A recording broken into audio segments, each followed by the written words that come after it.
ॐ श्री गुरवे नमः। ॐ शान्ति शान्ति शान्तिः। सर्वश्रुति शिरोरत्न विराजित पदाम्बुजम् वेदान्ताम्बुजमार्तण्डम् तस्मै श्री गुरवे नमः। ॐ शान्ति शान्ति शान्तिः। प्रणाम भगवान। स्वामी विवेकानंद जी के दिव्य ग्रंथ ज्ञान योग के बहुत ही सुंदर चैप्टर मनुष्य का यथार्थ स्वरूप, जिसके 13 एपिसोड हो चुके हैं और बात चल रही थी तत्त्वमसि की, कि वही तुम हो। तो स्वामी जी ने एक बहुत सुंदर नारा दिया जिसमें कहा, हे नर नारियों उठो और आत्मा के संबंध में जागृत हो जाओ। सत्य में विश्वास करने का साहस करो, सत्य के अभ्यास का साहस करो। इस आत्मा के संबंध में श्रवण करना चाहिए, फिर मनन करना चाहिए और तत्पश्चात निधिध्यासन। और अब आगे, आजकल के समाज में एक प्रवृत्ति देखी जा रही है और वह है कार्य पर अधिक जोर देना और विचार की निंदा करना। कार्य अवश्य अच्छा है, पर वह भी तो विचार या चिंतन से उत्पन्न होता है। शरीर के माध्यम से शक्ति की जो छोटी छोटी अभिव्यक्तियां होती हैं, उन्हीं को कार्य कहते हैं। बिना विचार या चिंतन के कोई कार्य नहीं हो सकता। अतः मस्तिष्क को ऊंचे ऊंचे विचारों, ऊंचे ऊंचे आदर्शों से भर लो और उनको दिन रात अपने मन के सम्मुख रखो। ऐसा होने पर इन्हीं विचारों से बड़े बड़े कार्य होंगे। अपवित्रता की कोई बात मन में न लाओ।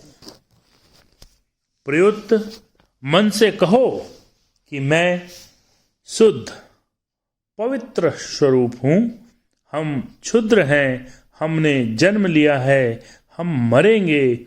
इन्हीं विचारों से हमने अपने आप को एकदम सम्मोहित कर रखा है और इसलिए हम सर्वदा एक प्रकार के भय से कांपते रहते हैं। एक सिंहनी का, जिसका प्रसव काल निकट था, एक बार अपने शिकार की खोज में बाहर निकली। उसने दूर भेड़ों के एक झुंड को चरते देख उन पर आक्रमण करने के लिए ज्यों ही छलांग मारी, त्यों ही उसके प्राण पखेरु उड़ गए और एक मात्रहीन सिंह शावक ने जन्म लिया। भेड़ उस सिंह शावक की देखभाल करने लगी और वह भेड़ों के बच्चों के साथ साथ बड़ा होने लगा। भेड़ों की भांति घास पात खाकर वह रहने लगा और भेड़ों की ही भांति मैं करने लगा।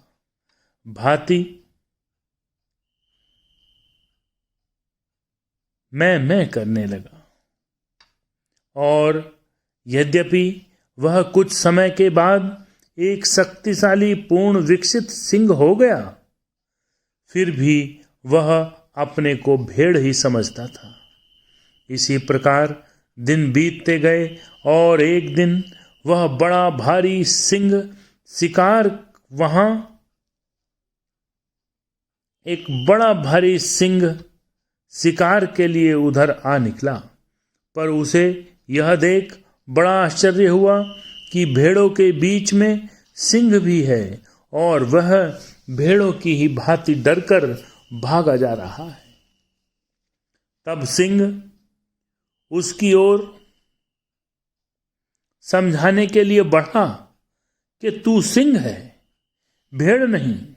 पर ज्यों ही वह आगे बढ़ा त्यों ही भेड़ों का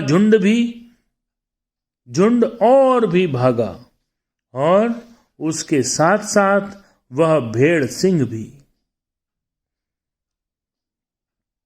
जो हो, उसने उस भेड़ सिंह को उसके अपने यथार्थ स्वरूप को समझा देने का संकल्प नहीं छोड़ा।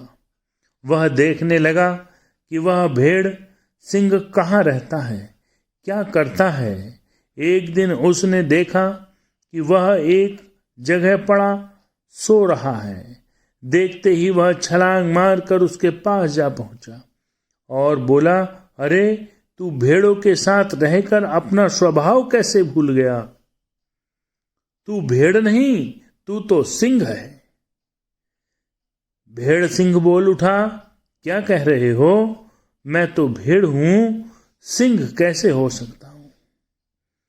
उसे किसी प्रकार विश्वास नहीं हुआ कि वह सिंह है और वह भेड़ों की भांति मिमियाने लगा। तब सिंह उसे उठाकर एक सरोवर के किनारे ले गया और बोला, यह देख अपना प्रतिबिंब और यह देख मेरा प्रतिबिंब। और तब वह उन दोनों परछाइयों की तुलना करने लगा। वह एक बार सिंह की ओर और एक बार अपने प्रतिबिंब की ओर ध्यान से देखने लगा। तब क्षण भर में वह जान गया कि सचमुच मैं तो सिंह ही हूं। तब वह सिंह गर्जना करने लगा और उसका भेड़ों का सा मिमियाना न जाने कहां चला गया। इस प्रकार तुम सब सिंह हो, तुम आत्मा हो, शुद्ध, अनंत और पूर्ण हो। विश्व की महाशक्ति तुम्हारे भीतर है। हे सखे, तुम क्यों रोते हो? जन्म मरण तुम्हारा भी नहीं है और मेरा भी नहीं। क्यों रोते हो? तुम तुम्हें रोग शोक कुछ भी नहीं है। तुम तो अनंत आकाश के समान हो। उस पर नाना प्रकार के मेघ आते हैं और कुछ देर खेल कर न जाने कहां अंतर्हित हो जाते हैं। पर वह आकाश जैसे पहले था नीला, वैसा ही नीला रह जाता है।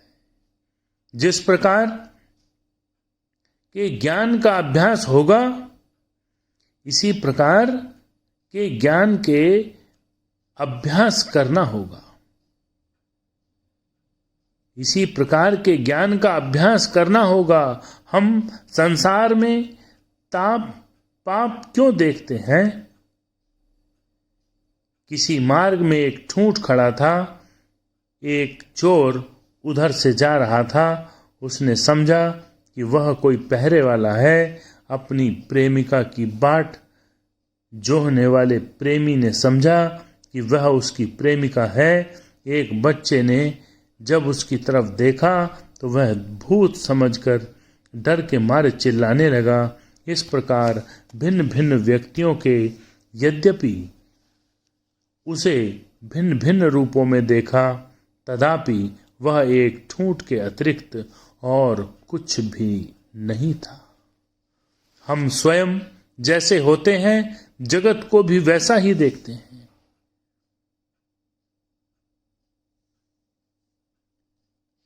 ओम शांति शांति शांति। प्रणाम भगवान।